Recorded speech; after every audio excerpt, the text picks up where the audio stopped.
Linda Osterlund, the Academic Dean of the College of Health Professions at Regis University. And I'm pleased to welcome everyone on behalf of Regis University for attending this timely event to address healthcare disparities, especially in the time of a global pandemic, when many lives have been lost and communities such as the Latinx community served by Tepeyac Community Health Center is disproportionately impacted by COVID.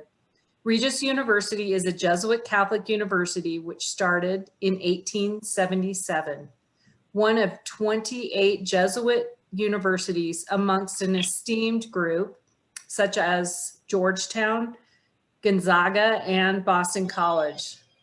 I was excited that Gonzaga and UCLA played it off in the Final Four, and disappointed that my alma mater UCLA lost, but then disappointed also that Gonzaga lost to Baylor.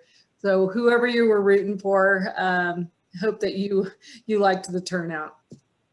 I have been a board member for Tepiac for over 4 years and served as the president.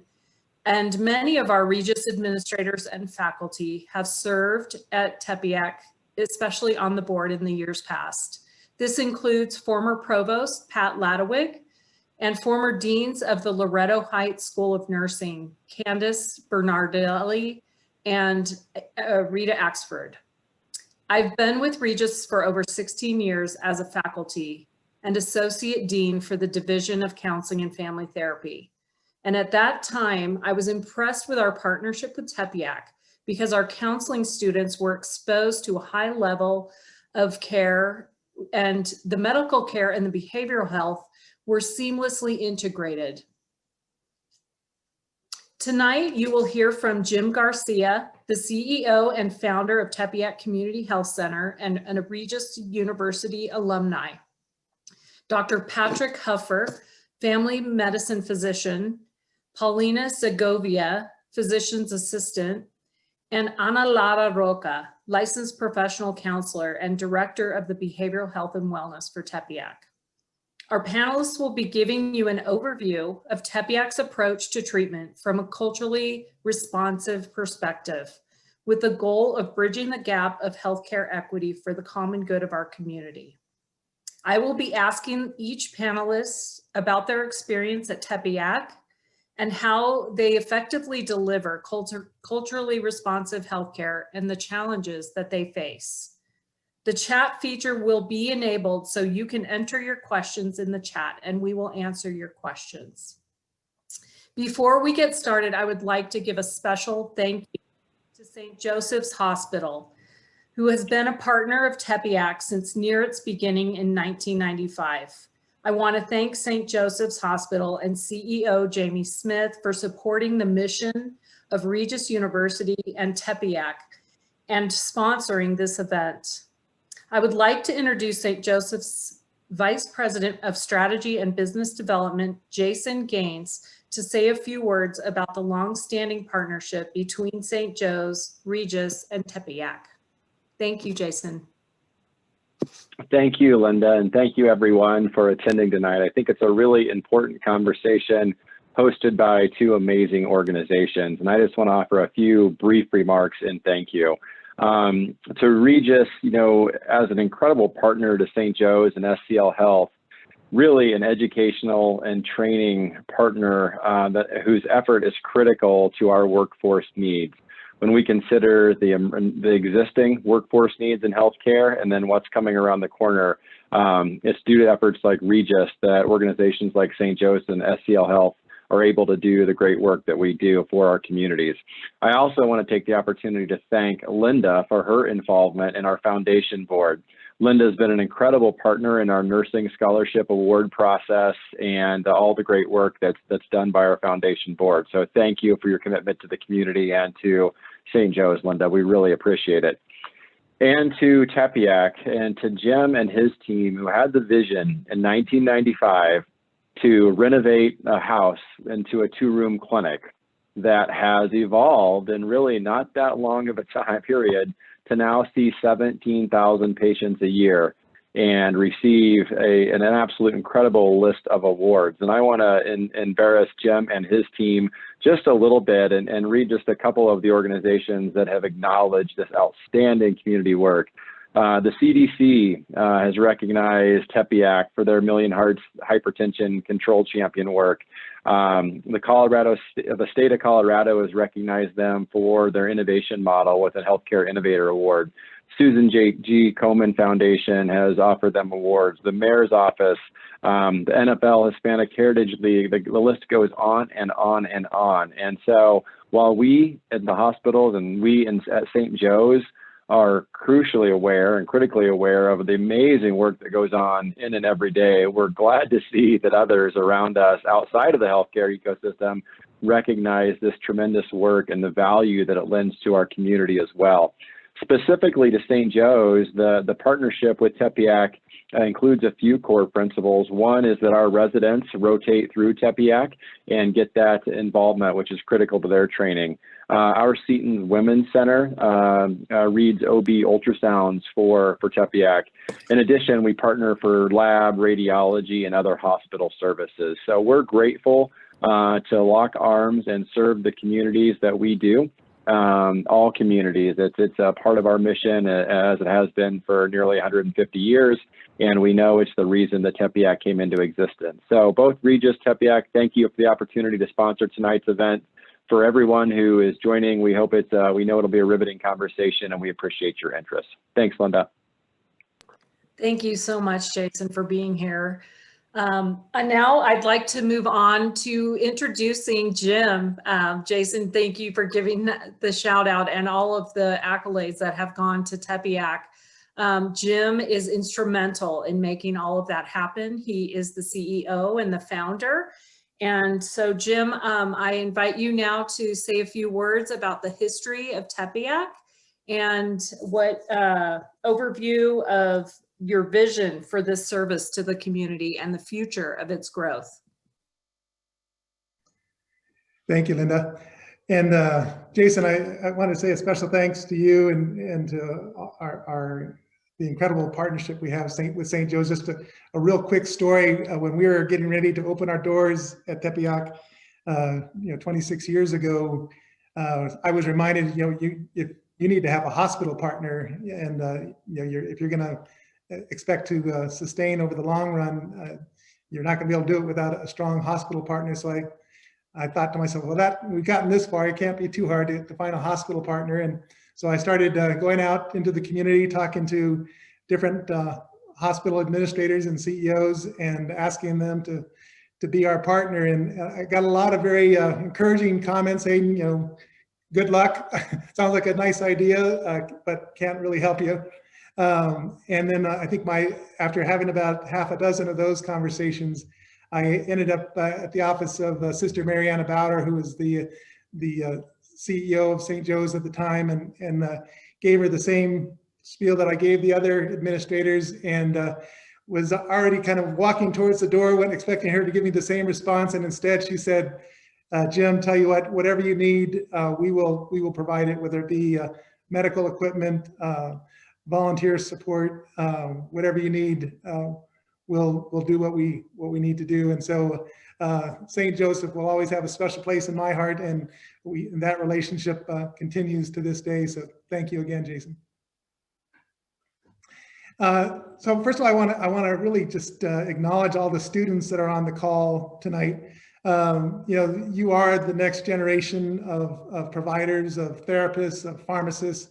And I just can't say thank you enough for being part of this conversation, because we're really counting on you to be that next generation of leaders in our community, especially in the healthcare and behavioral health field. And so just thank you for being part of tonight's conversation.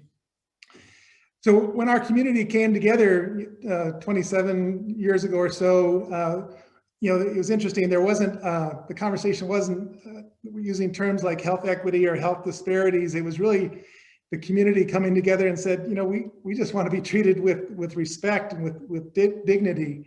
And that's where the conversation started, and with the community. And how do we, can we go to a place and get our basic healthcare needs met, and really feel like we're being treated with that level of dignity and respect.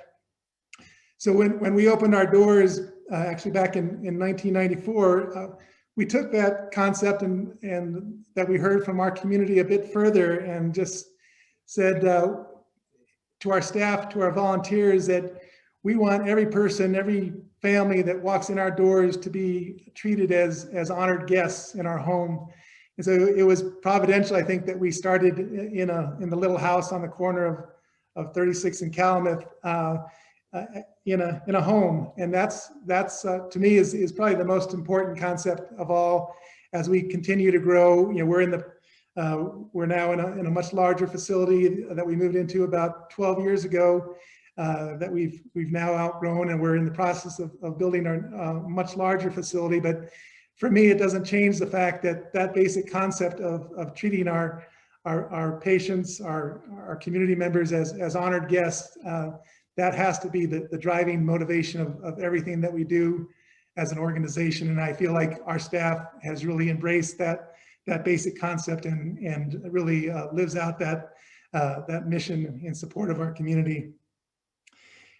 When I was Linda mentioned, I am a Regis alumni. When I was a student at Regis College, it was when I first heard the concept of cura personalis, which is the Latin for care for the whole person. And at the time, it seemed like a lofty concept. It didn't quite resonate. I didn't fully understand the meaning.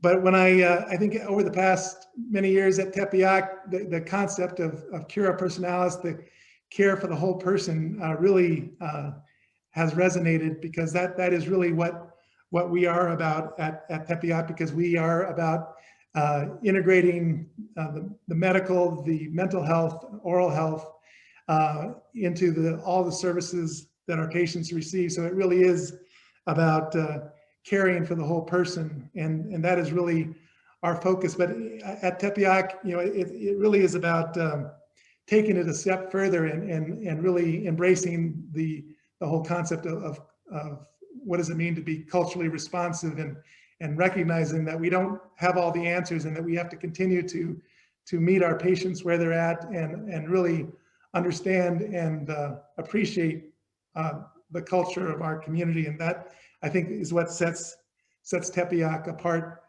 from maybe some of the other health centers. For me, as a CEO, I think one of my favorite experiences is just spending time at the clinic. At the center of the clinic is what we refer to as our bullpen area, where our medical providers, our behavioral health providers, our oral health providers gather, and there's just that really an incredible exchange and dialogue of ideas in terms of how can we best serve our patients, and how can we come up with a treatment plan that is going to meet the needs of our patients. And so that is really what is the essence of Tepeyac and Tepeyac Community Health Center, is that really embracing and being very intentional about that cultural responsiveness that is so much a part of our mission and who we are.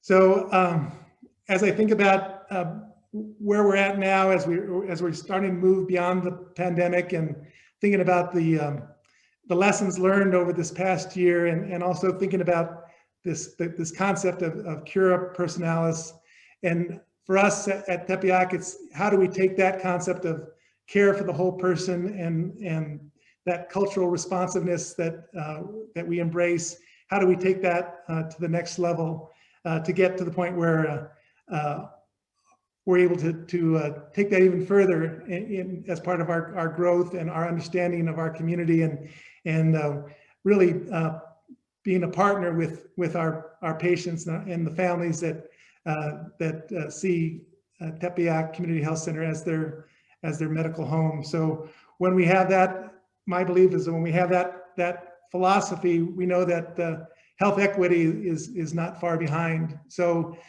with that, I think I'll stop, and I'll turn it over to our providers and let them talk about how we do embrace our integrated model of care and cultural responsiveness.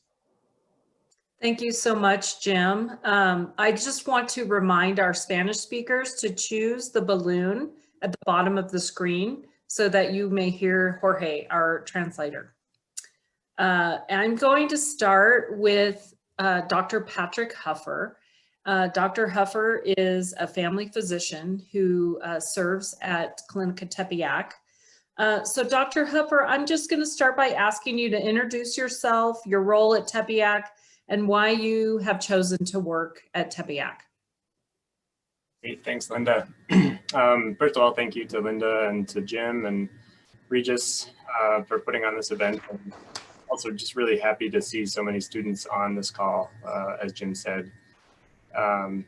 It's exciting to share experiences when you're at the healthcare provider stage. And I think it's valuable to get that mentorship or just get the real world ground view that you might not always experience when you're a student. So hopefully we provide that for you tonight. That's the goal. And if there are questions that are specific to your own path, please feel free to put them into the chat, or if you have individual questions towards any of the panelists, just let us know. And we can always respond after the session by email. So my name is Patrick Huffer. I am a family doctor. I grew up in Colorado. I was born in Denver at St. Joseph's Hospital, and then lived most of my youth in Boulder. I left the state for college and stayed away for college, medical school, residency, and then the first 5 years or so of my medical career. Prior to coming back to Colorado, I was practicing family medicine in Madison, Wisconsin, and then in Marquette, Michigan. So I was in what's known as academic medicine. So I was a faculty educator at residency programs for training physicians in family medicine. But through a number of circumstances with my family, and we just decided that it was time to move back to Colorado. And so in 2019 is when I came back. As I was looking for positions in Colorado, I sort of was opening the door to speaking Spanish again. I had grown up speaking it in high school and then studied abroad a fair amount, but really wasn't able to use it for the couple of years in my career right before here. So basically cast a broad net looking at federally qualified health centers and other Spanish-speaking options in Colorado. It was sort of serendipitous that I found Tepeyac. For those of you who don't know, it's a very, very small clinic. It's not a large health system. It doesn't have a large footprint online or in job hunting circles. And so I was very fortunate to just find a job posting, and it just felt like, I'll say fate. I'm not necessarily a fatalistic person, but I'll sort of share the story that when I would come home from job interviews, as I was doing the search process, I would come home and my wife would ask me how it went, and I would say, oh, it went well. I really liked the people. And then I would start talking about, what was the salary and what were the benefits and what was the work schedule. And when I came home from the job interview with Tepeyac, my wife said that she could see across the room as soon as I walked in the door, written on my face that this was the place. I didn't even have to say anything. And what we talked about, my impressions for the first couple of hours, had nothing to do with pay or structure of work. It was what the organization was about. As Jim and Jason and Linda said, it's a mission-driven organization where everybody in the organization really has the same goals. And I think that's to take care of people, just humanity. I think we all at Tepiac believe that healthcare is a human right. That's not a political statement to say that. That's just what we believe, and that's how we practice. And that's how I ended up at the organization. So I'm wondering if you can talk a little bit about how you provide culturally responsive care and what you think about maybe even comparing what you learned or what you think they may be learning in the academic environment, and then how that might translate into actually the treatment that you provide at Tepiak. Yeah, I've thought about this a lot in the last few days as I was preparing remarks for this. I think the more I tried to dig and define my views on culturally responsive care, I think it's really simple for me, and that is, it's really about seeing the humanity in another person when you're encountering them. So it's less about what culture or specific culture they're from, or do you know the specifics of how this other culture operates.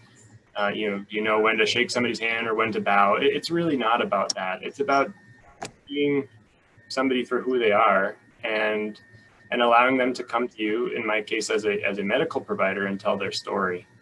I think that sort of the key to doing that is being humble and being able to recognize what you don't know. Maybe some of the other panelists will talk about the difference between the term culturally responsive care and culturally competent care. I'm not competent at it. I make mistakes all the time, but I'm trying to be open and to be respectful. That's sort of my my overarching goal when I'm visiting with people in the clinic, or really it should be anywhere in my life. So I guess if I'm thinking about the students on this call, you're at a stage where you're learning all kinds of specific rote information. You're learning about procedures and medications and all this knowledge that you have to digest and process and be able to put onto a test to get your degree. And a lot of that involves clinical rotations, no matter what field you're in. I think thinking back to my clinical rotations and my role as an educator in family medicine, there's so much emphasis for the students on, okay, this is learning time. I'm going to see this patient. I got to learn this diagnosis.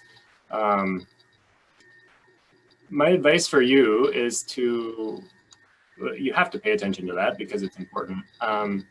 But if you can find the space within yourself to look at the moments in between, when you might not think that learning is happening, that's where you, I think, learn how to recognize what cultural responsiveness is. So there's this term, the hidden curriculum, and I think it's really what you observe in human interactions when you're in the hospital, when you're in a clinic, in a case management office. And unfortunately, I think a lot of what you're going to observe, if you keep your eyes open, is negative. So you might, you will notice evidence of everything that's been in the news or the media, especially for the last few years. Evidence of how Black Lives Matters plays out in the hospital, or how gender inequality or discrimination is inherent. And it's not just going to be in other people that you see, it's going to be in yourself as well. That's sort of what I've realized in the last few years is trying to take that and examine my own practices and recognizing when, gosh, I was really insensitive there. I had no clue that I was being insensitive, but how can I learn not to do that again? And that's really what I apply towards being a culturally responsive person, or trying to be. So if I can give some examples, it might be a little bit clearer. So suppose that you are in the emergency room, you're doing some sort of emergency room rotation, and it's in the past year, and in that course of the day, you see 10 patients come in and are triaged and admitted or discharged for COVID-related symptoms and diagnoses. And so the medical learning point might be, well, how does the virus work? How does it transmit? How can you prevent it? But the cultural or the social lessons from that day should be, well, of those 10 patients that I saw, what zip codes did they come from? How many of them were Black or Hispanic? And then maybe doing some reading and finding out why.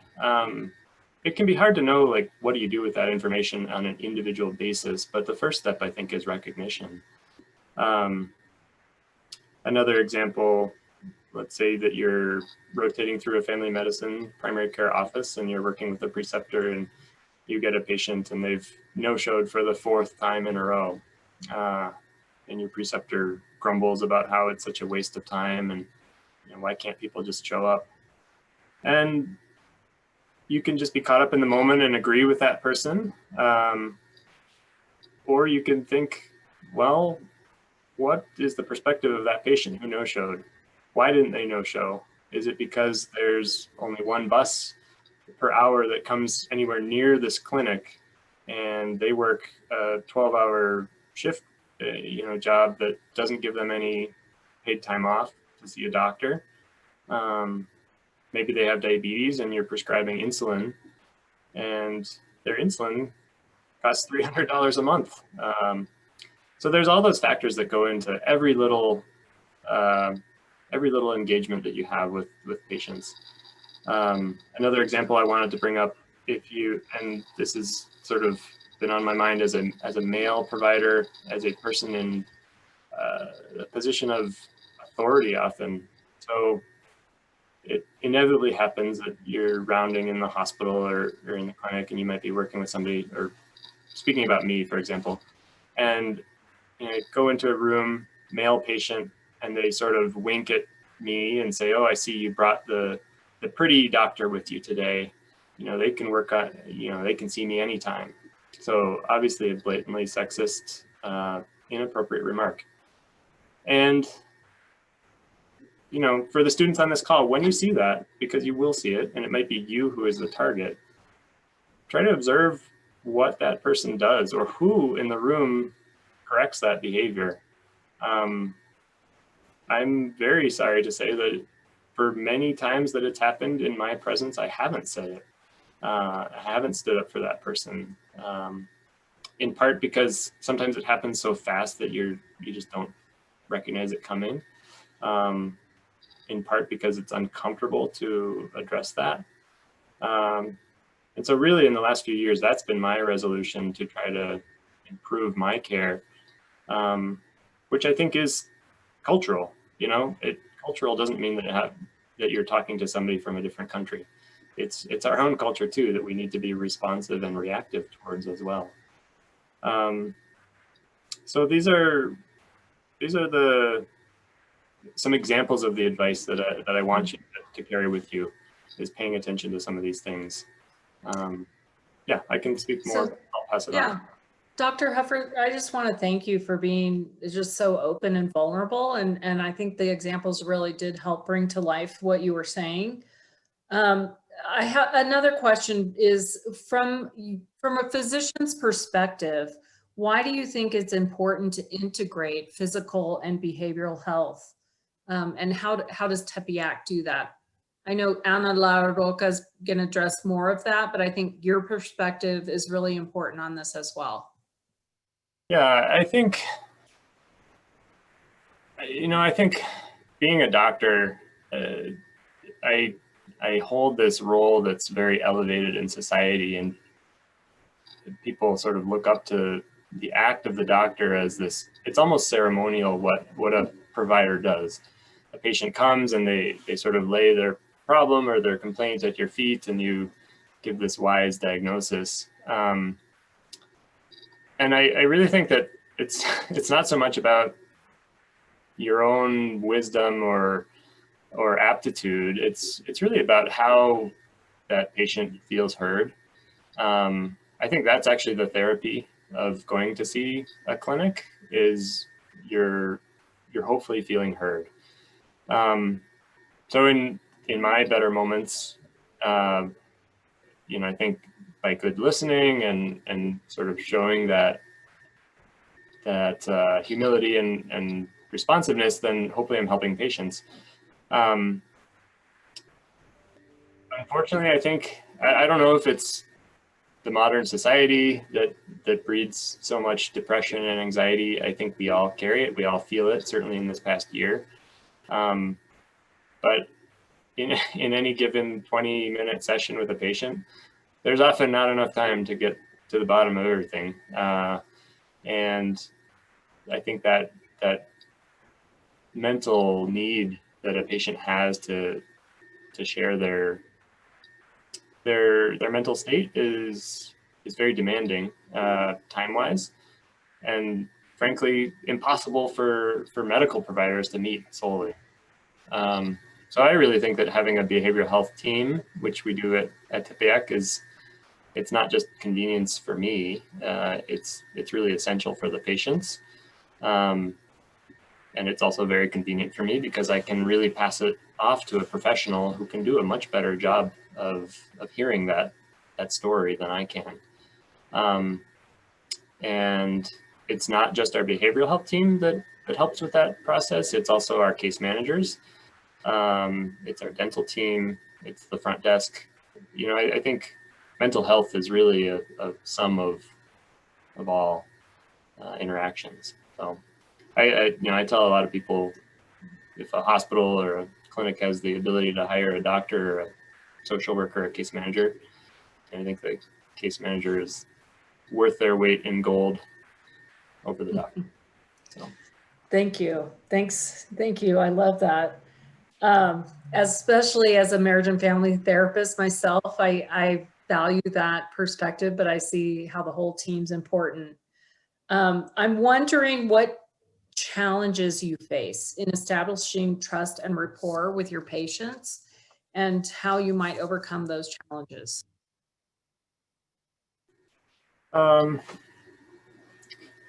Yeah, I think at Tepeyac, you know, certainly I don't look or speak like the majority of our patients. I speak Spanish, but not as a native speaker.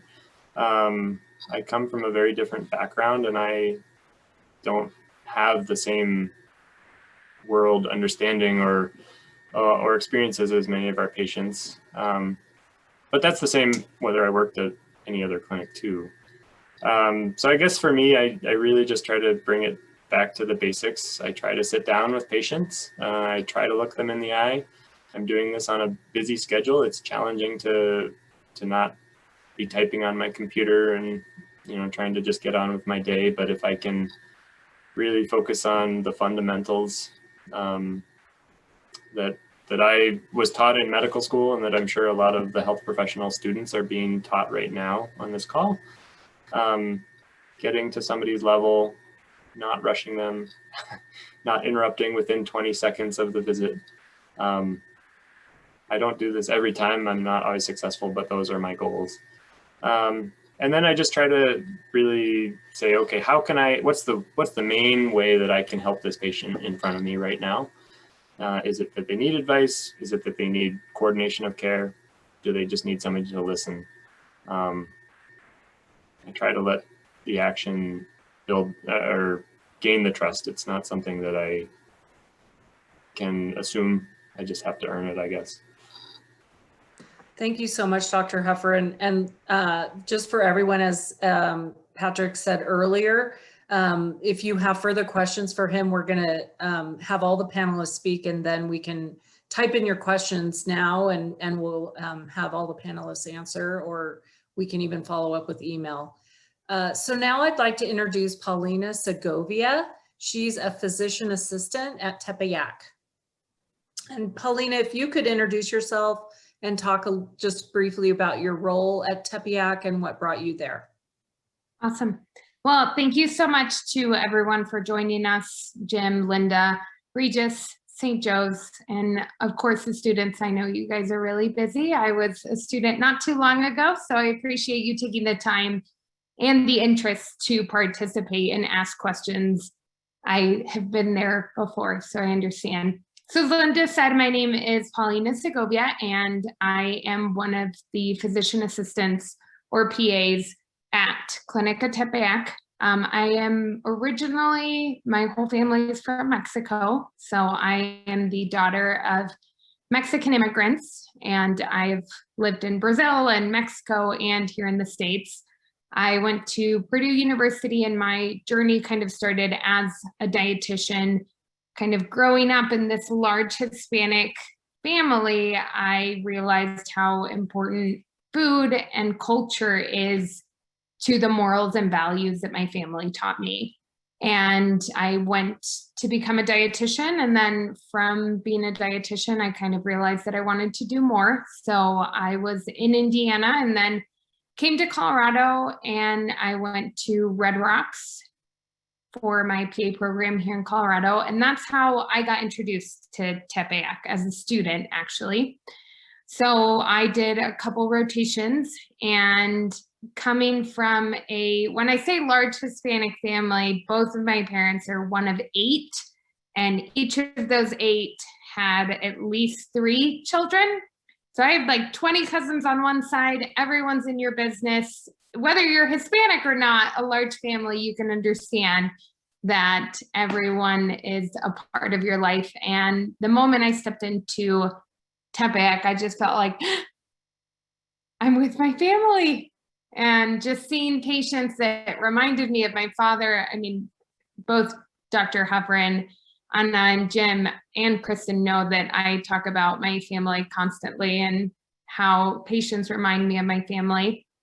And for me, very similar to what Dr. Huffer said, it just felt like fate when I got to Tepiak. And I rotated at several different community centers here in Colorado, some that see our population as well, some that don't.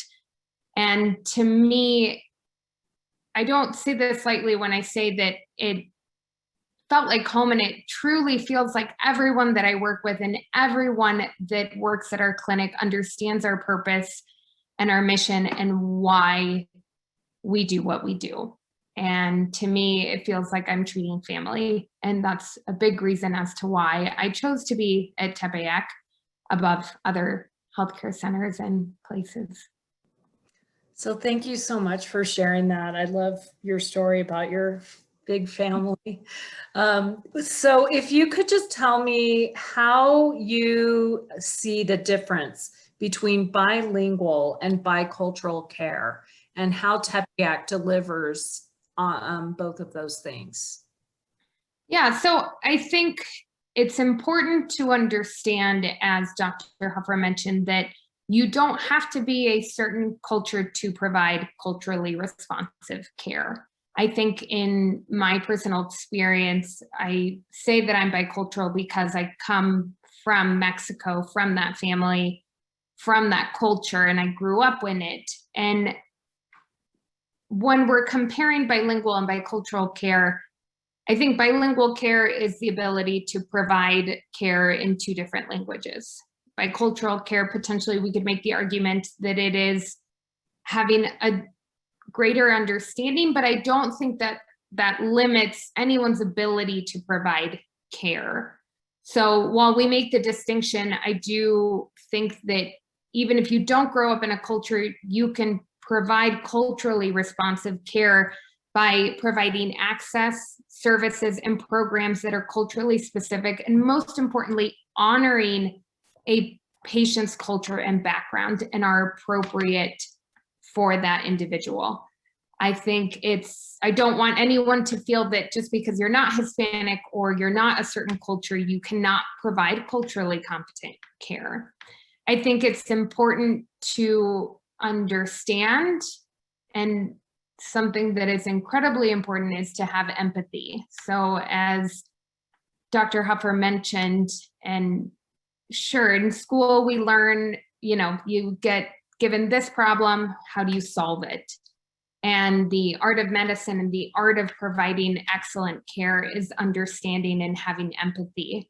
And a great example of bicultural care is I have a lot of patients who will tell me home remedies that they have, which for a lot of Western medicine or a lot of what we learn in school, we automatically think, I don't think that's gonna work. But then they tell me, well, my grandmother has been doing this for 20 years and it works every single time.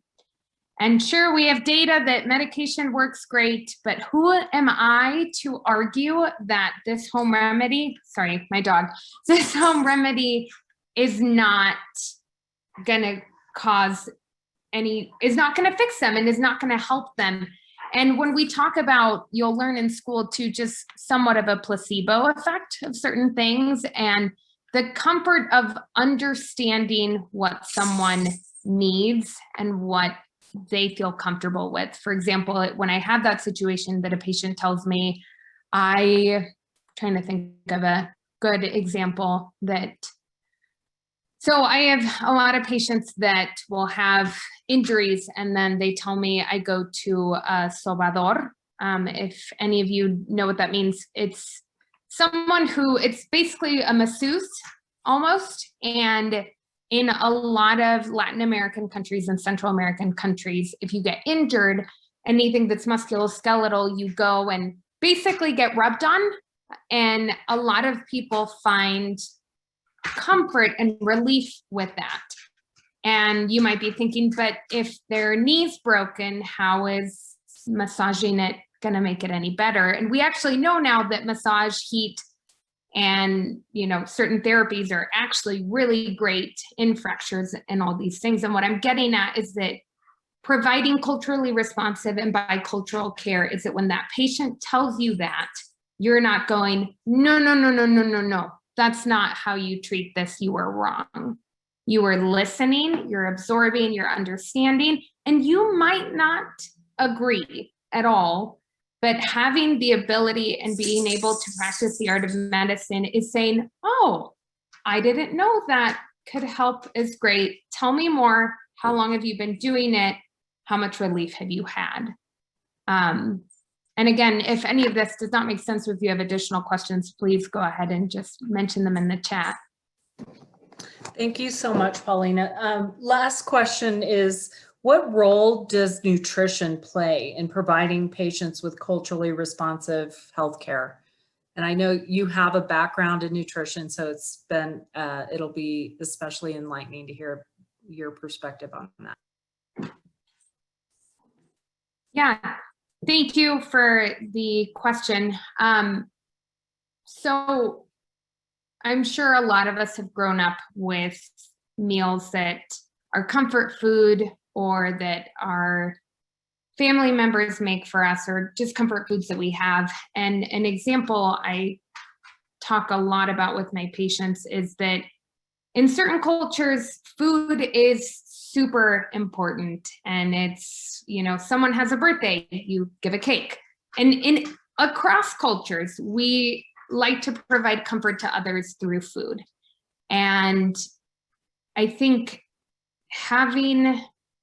nutrition plays an extreme role in just health overall. We're learning a lot about how hypertension, diabetes, chronic conditions can be prevented with adequate nutrition. And even if it's not in a cultural way, if you have a patient who's a vegetarian, you meet them halfway. You say, okay, you don't like to eat meat products, or you don't like to eat certain things. You don't push your views on them. And nutrition is not necessarily even nutrition. Food is a way that we connect with others.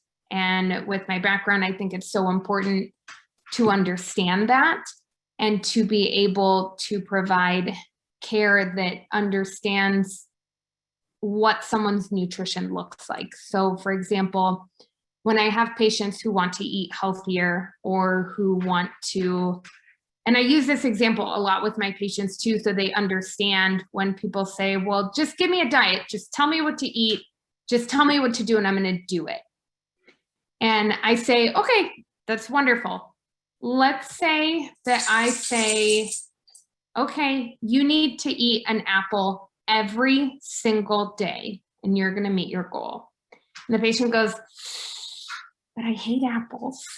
And I say, no, no, no, no, no. Apple every single day. And they say, okay, yeah, I'm going to do it. I'm going to eat that apple. You get to about a week, 2 weeks of eating that apple, and the patient says, but I hate apples. And they just stop. They feel discouraged. They don't feel like you're understanding. They don't feel like you listened. So when you listen and understand where someone's coming from, if they say, I don't have the finances to buy fresh produce, understanding what someone has available and listening and empathizing is the way that you provide high quality care, whether it's nutrition, whether it's physical exercise, whatever it is. And being culturally responsive is not only just from someone's cultural background, but from their financial status, what their beliefs are, if they're vegetarian, vegan, or whatever they would like to eat. And also, as Dr. Huffer said, just knowing what zip code they come from and knowing what is available to them. And even something as simple as asking a patient, do you like to cook? We don't really ever ask that. What if a patient says, no, I microwave all my food? That completely changes how you provide care for someone. So for the students on this call, I think if there's any piece of advice that I can give for any of the questions that I've been asked, it's we start out and we just want to help. And it's so important to listen, to give someone space to say what they need and where they're coming from. Thank you so much. I appreciate your comments. So now I'd like to introduce Lara Roca. She is the Director of Behavioral Health and Wellness at Tepiac. Anna, if you could introduce yourself, your role at Tepiac, and say briefly why you chose to work there.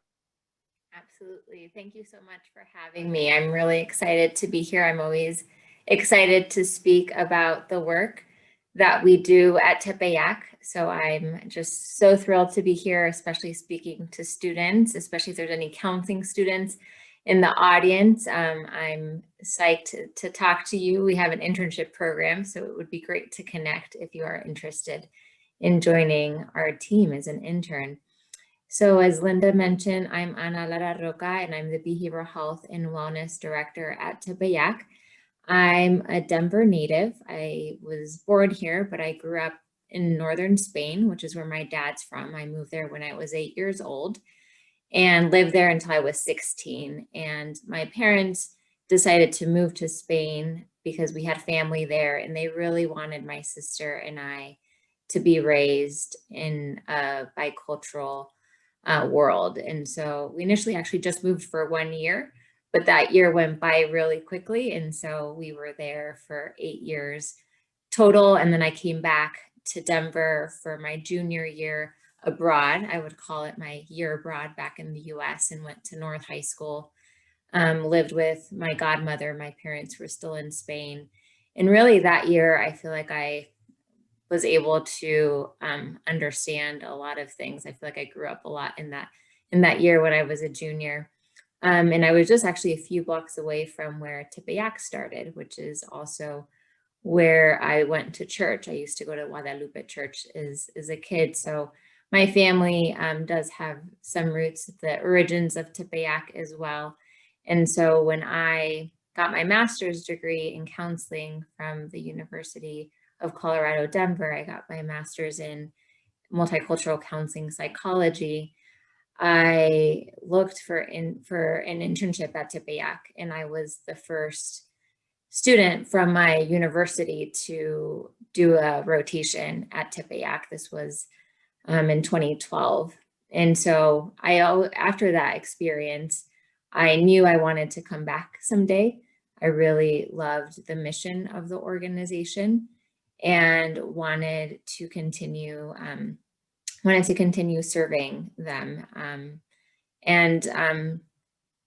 So it turns out too, my in-laws, so also attended Tepeyac. My husband grew up in the neighborhood as well, and my mother-in-law also just has such fond memories of receiving care there, and so that was a fun connection to the care. And so I think, as I think about why I'm at Tepeyac, I think part of it is the mission, like I mentioned. I think the patients that we serve, the clients that we serve, are also just an amazing population to serve. We see a majority of folks from Mexico, but we also see people from all across the Latin America and Central America. My mom's from Cuba, so anytime I meet somebody from Cuba at the clinic, I get pretty excited just to hear the Cuban accent. It reminds me of my grandmother. And so, like Paulina said, I think I can just relate in that familiar sense, that it does feel like family. And then, aside from just the clients we serve, I think the staff that we have, you're having the opportunity today to hear from 3 of my coworkers, but everybody else that works there just really brings the heart of the mission. We all, I think, really, really care and just make a really good team. So I find going to work to be, in some ways, kind of like my social life, especially during this time of COVID. It's fun to see people and say hi, and then also do the great work that we do. Thank you so much, Anna. I started this session by saying how impressed I was with the integration of behavioral health with the medical services. And so I'm wondering if you can say a bit more about that and how and why Tepiac integrates behavioral health. I think some of the folks on the call might be interested to know how you do that so well. Mm-hmm. Yeah, I think really treating the whole person is something that has been part of the mission from the beginning. Like Jim was mentioning, I wrote it down, Cura Personatas. Is that the Latin? My dad's going to be proud. I'm going to save that for my next conversation with him. He knows a little Latin. But really, I think that mission of treating the whole person has been ingrained from the very beginning. And so, and what that means for Tepeyac is that, we can't really treat the body without treating the heart, the emotional self, and the mind, the brain, right? The mental self. And so I think we really look at the whole body, and from the behavioral health, or what I like to really call the wellness component, because it's not just behaviors or mental health, it's really looking at the emotional side, spiritual side, even where are folks financially, where are folks struggling, that comes in quite a bit. So really being able to understand the full story of the person, and the way we do it at Tepeyac is having integrated healthcare. And what that means is that we have a behavioral health provider available for any patient that comes in. So when somebody comes in for their medical appointment, we actually try to see all new patients, even if they're not presenting with any symptoms, just to introduce the services. We do a brief screener and tend to be very strength-based. So what that means is if somebody comes in, we're going to ask them a few questions, and if things are going well, we're going to reflect that back to them. If things aren't going as well, we're actually going to find things that they bring, whether it's their sense of responsibility towards their family or their faith, and we want to make sure that they leave that day knowing that they also carry some of these strengths. And our providers have wonderful listening skills. I'm just going to echo what Paulina said. Our behavioral health providers, I think we're trained to listen as part of our training, but we really do try to listen to the story that each person brings. And from there, in those first appointments, if we identify somebody that might need more needs, we offer additional services. So we have both 30-minute appointments as well as the traditional 50-minute sessions for therapy. And so we're able to set that up right then and there, often with the same person that might have been talking to them initially, so that they don't have to tell their story again if the schedule works out. And so once we move into, especially more that traditional model, if we're able to set up a counseling appointment, we're able to go a little bit deeper into their story. So we'll identify past traumas, we'll identify different aspects affecting them, whether it's family dynamics, whether, you know, there's domestic violence going on. We have a population that has experienced a lot of trauma in general, and there's a sense of resiliency. So sometimes people might not even realize that what they've gone through was that difficult, and maybe that's what's affecting them. So oftentimes we're just connecting the dots, that they might come in, tell us their story, and we might say, gosh, no wonder you're having insomnia, or no wonder, you know, you're having this overeating and maybe, or undereating, given messages from society or from their own families. And so a lot of what we do is listen and then reflect back to them. And we also try to incorporate the supports and strengths that they bring from their community. So thinking about that cultural piece, if somebody, I have a client that wants to work on, among other things, but on her spiritual identity. She's in her early 20s, and mentioned that one of her friends and has a colleague who's a curandera, which is a healer in kind of a traditional healer that might use herbs and might use kind of energy work. They even do like laugh therapy type of things. And she wanted to spend more time with this person because it was a good influence in her life. And so part of our treatment plan is spending, you know, a few days a month with this person so that she can connect with that spiritual side of herself. And so really being intentional, like Paulina was mentioning, if it's a sobador, that they're going to a masseuse, being able to incorporate some of those alternative types of healings into the work that we're already doing. So thank you so much for sharing that. I really appreciate your perspective and expertise. I am top of mind thinking of COVID and how behavioral health needs have skyrocketed. And there's a couple of things I think that you could help us by talking about access to healthcare, as well as stigma, and maybe the things that might keep people away from getting their mental health needs taken care of. Yeah, so something that the case management team, as well as the behavioral health team, do as part of these integrated visits is that we assess for what they call the social determinants of health. So aspects of health that you might not always think of, but that also affect our lives. So some of those things can be obstacles to health. And so a few of them are, so say lack of insurance or financial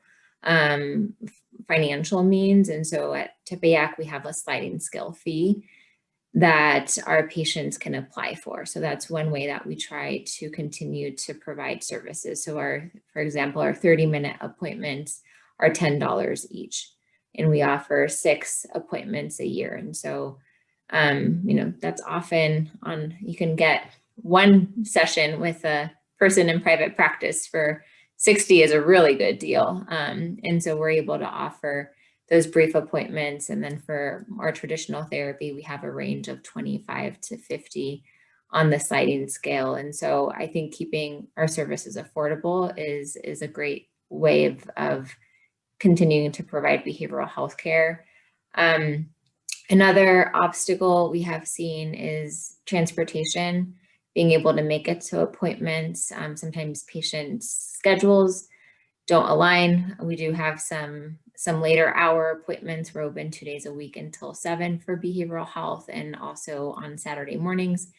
But sometimes transportations or schedules also do not work. Sometimes clients might not have childcare. And so actually, COVID in some ways has helped with that, because it has allowed for us, both on the medical and behavioral health side, to get reimbursed for telehealth services. And so the fact that a client can go into their car right after their work shift and get on a therapy session with us before they even go home or pick up their kid is providing an opening to some services that they otherwise wouldn't be able to get to. And to speak to the stigma, I also think that COVID is helping in some ways decrease the stigma. Just recently, I learned that another organization that we sometimes refer to or refers to us, Servicios de la Raza, has a wait list for their services, and they're a pretty main service provider in Denver. And so for Latino, for Spanish speaking clients. And so I think and we've been staying very busy. And so I actually think this time of COVID, if there's a benefit to it, is that it's helping decrease some of the stigma and some of those cultural beliefs. I think it's still something that we're continuing to work with in the Latinx community. There's still that sense of, if I go to therapy, I'm local, I'm crazy. Only the people that are crazy go to therapy. And so we actually bring that into the room, and we might say that directly as we introduce ourselves, or if we introduce counseling, we might even say, and as part of our spiel that we talk to people about, and we might say, you know, this isn't just for people that are considered crazy. If anything, this is for people that want to improve and want to work on their personal development. And so if anything, I sometimes compare it to New York City. If in New York City, if you don't have a therapist, people tell you, you're crazy. How do you not have a therapist? And so that kind of helps broach some of those different cultural differences. And I might say that people are surprised, like, oh, really? You know, everybody in New York City has a therapist. I'm like, oh, yeah. And so it's kind of this fun moment of, breaking one of those cultural beliefs that people might have that get in the way for them to actually work on something that's really affecting their health. Because oftentimes anxiety, stress manifests as stomach aches, headaches, the main reason that they're coming to their medical appointment in the first place.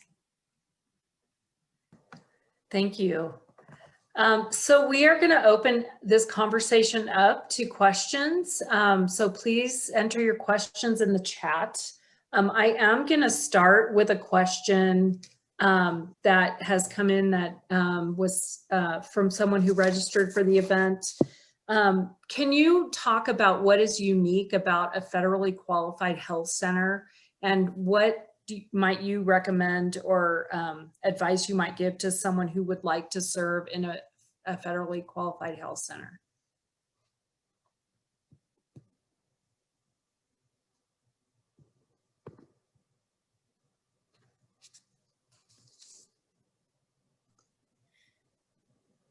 I guess I can start that one off. Tepiac is one of 20 community health centers in the state of Colorado.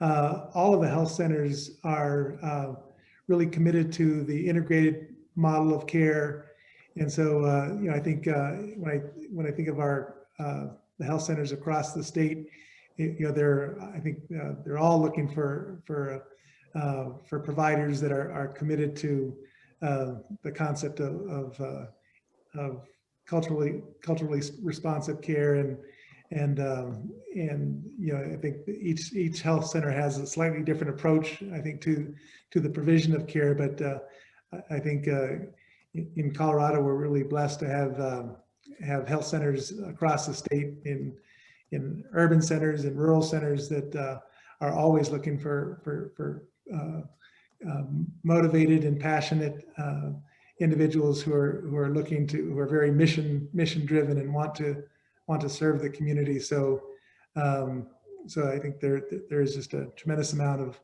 opportunity in Colorado, especially within the community health center, federally qualified health center movement.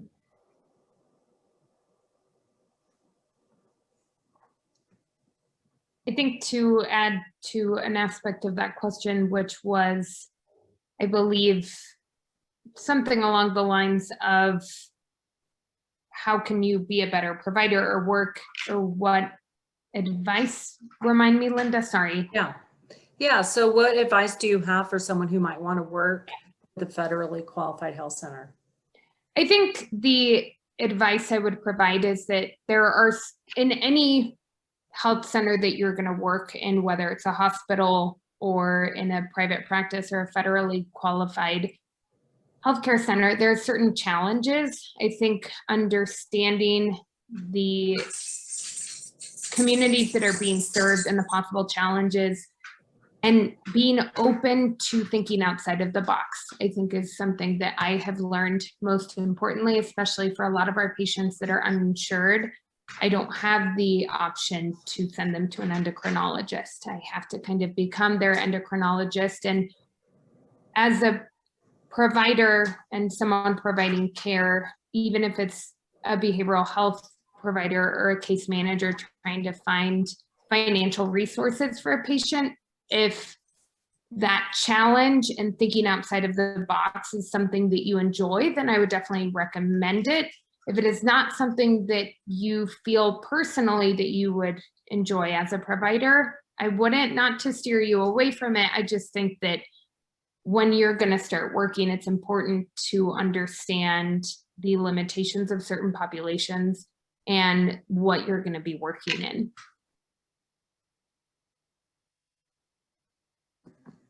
So I have another question for the panel. How do you measure the social determinants of health and the impact on the patient? Is it a formal process or form that you use? We do have a formal assessment that we complete. It's it's an acronym. It's a very long acronym. It's PREPARE. I'll look it up and type it in the chat once I'm done talking. But it assesses for different risks, for different obstacles. And we do use that as part of the conversation. So we do go through all the questions with the patients as we're assessing for those needs. As far as assessing the impact, we follow up with folks that have a pretty high score. We run a report once a year and call all the folks that had a score above what we've set, and we call them and retake the screener. And sometimes actually we might do it again if they're back in the office, but we do call them and follow up to see if the questions have circumstances have changed, and if they haven't, we do a care plan with them. So we do a little bit more follow up. But with anybody, even if their scores are low, if they are reporting some type of need, we have resource lists available, and we have the case managers that can meet with the patient to see if there's something that we can support them with. So we try to do that in the same visit. And so when they come in, if they tell us that they're having, issues with food, getting food, for example, we actually do have a food RX program. So we have a partnership with the Save a Lot. And so we are able to provide some vouchers even on site, but we might provide something that's close to their home. So we help them navigate. Thank you, Alexia, for posting that. The protocol for responding to and assessing patients' assessments, risks, and experiences. As you can see, it's very long. Thank you.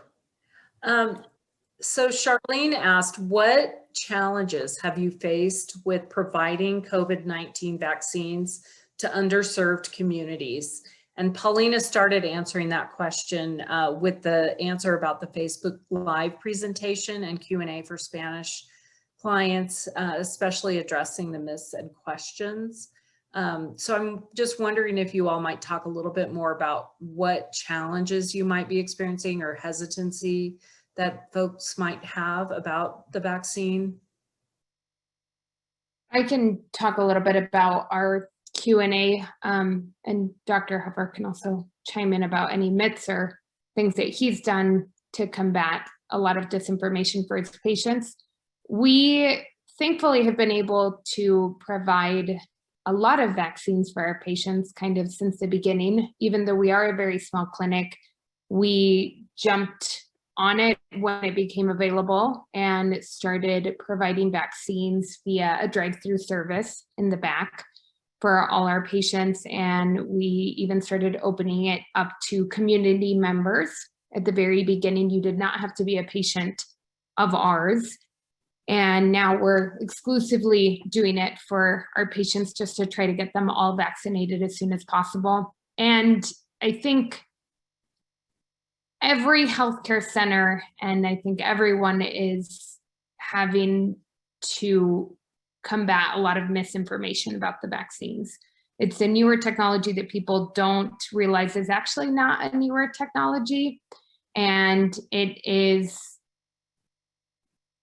in an effort to combat it, we combat it with science and by understanding questions or concerns patients have. And one of the things that we did is that we found that there was a lot of myths and questions and a lot of things circulating on Facebook and on social media. So we went to our Facebook and we did a presentation. You can find it, it's in Spanish, it's on our Facebook, and we opened it up for Q&A and answered common myths and just answered everything with science as much as possible. And we did it in Spanish because innately in our population, there's a certain level of mistrust, just being immigrants, just being from a different country in the United States. And we wanted to combat that by saying, hey, we are your medical providers. We speak your native language. We're going to give you this information from us in your native language. And that's kind of how we've been able to combat it on a larger scale. And then as a provider, I would say that individually, when patients have questions, I listen and answer to the best of my abilities.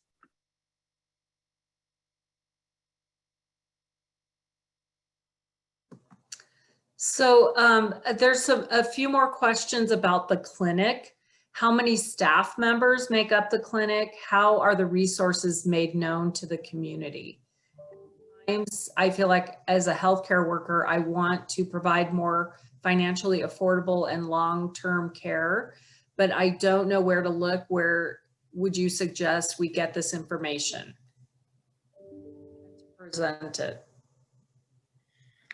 I can start this one off. We have right at Tepiac, we have about 50 employees, although we're growing fast. We have we're going to be hiring several new positions in the coming months, adding additional provider positions and also just staff to support the overall work that we do at Tepiac. So, and then I mentioned earlier, we are in the not so early stages of building a new clinical facility that will be about 4 times the size of our current facility. So we'll be doing a lot of hiring across the board in terms of medical, behavioral health, and dental services. So so that's going to be happening now and into the future. But we do a lot of, especially prior to the pandemic, with our health promotions team, getting out into the community and letting the community know about the services that we offer and the programs that we offer. Over the past year, as a result of the pandemic, we have had a much more of a presence on social media and getting word out about our services and especially about the affordability of our services. So we have right now roughly 70% of our patients are uninsured and are eligible for our sliding scale. You know, as an organization, we've always prided ourselves on never turning anyone away because of their inability to pay for their services. So that is who we are, and that is the mission that we were founded upon, is to making sure that we're able to provide services to those in our community who need the services the most.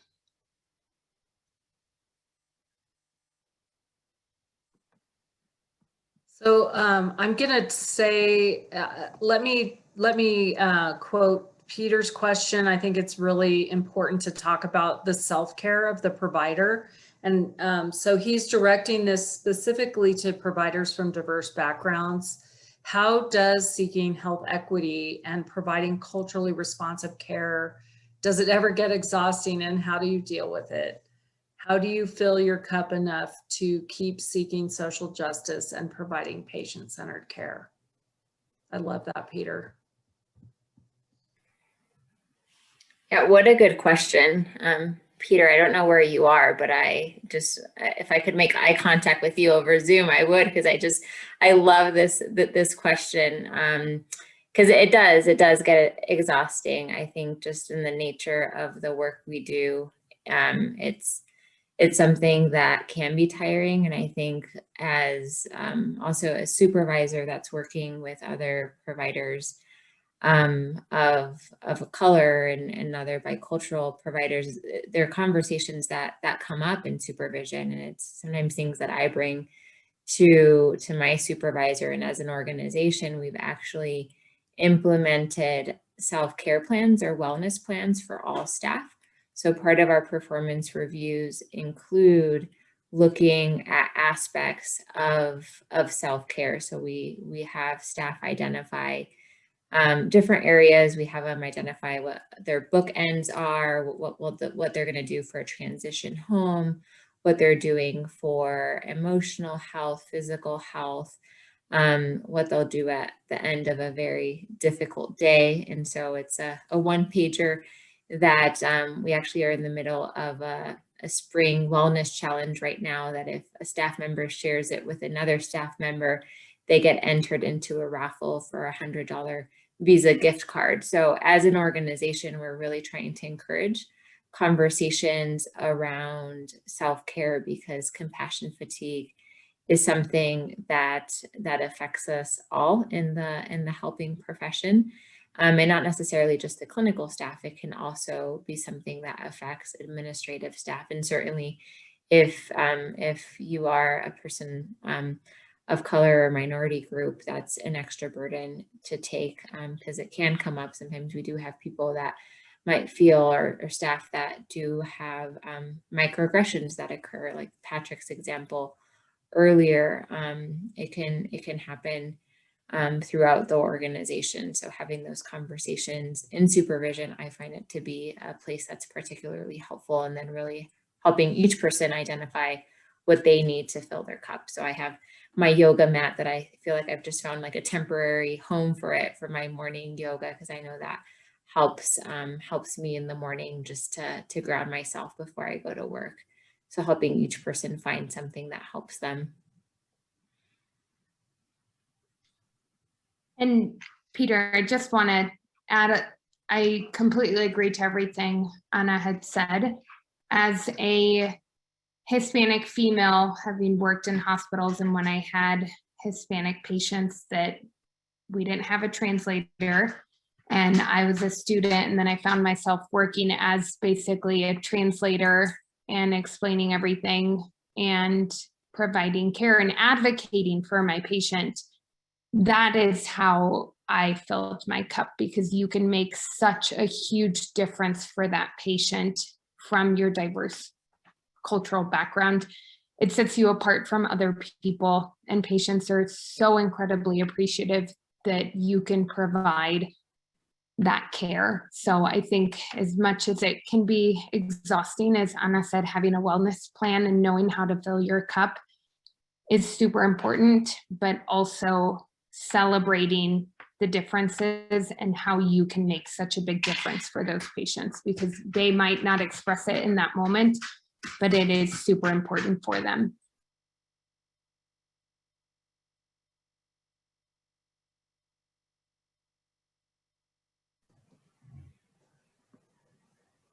So I just want to thank everyone for participating in our panel. Thank you, Dr. Huffer, Paulina, Anna, Jim, and for the work that is being done at Tepiac to bring healthcare disparities to create a bridge there and to really address that.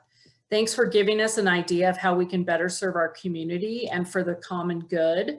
We are going to provide follow-up information to you. As you registered for this event, you provided an email. We will follow up with resources. There were some questions in the chat and need for resources. We're going to provide those. Regis University has opportunities for you to continue to learn how to help end health disparities in our community, and disparity and diversity and inclusion in general. Please consider participating in our Good Trouble community forums on race and justice. And actually Peter kind of segued us to the teaser for our Blue and Gold event that's coming up in the fall. Rueckert-Hartman College of Health Professions will be offering an event focused on self-care and wellness for the healthcare provider. And that is going to be sponsored from our alumni engagement office. So alumni will be invited, and we will encourage community participation as well. Because right now we know, especially in this time of a pandemic, that it's okay to not be okay.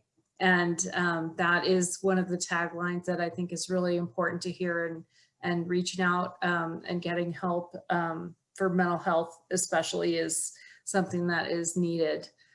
So again, I just wanted to thank Tepeyac Community Health Center for sharing what you are doing and the change that you're making in the community. We're excited about the new building that the clinic that you're building on 48th and Race, and we're excited about the expansion and how you will continue to expand your impact and your footprint on the Globeville, Elyria, Swansea neighborhood and beyond. So thank you again, and hope everyone enjoys the rest of their evening.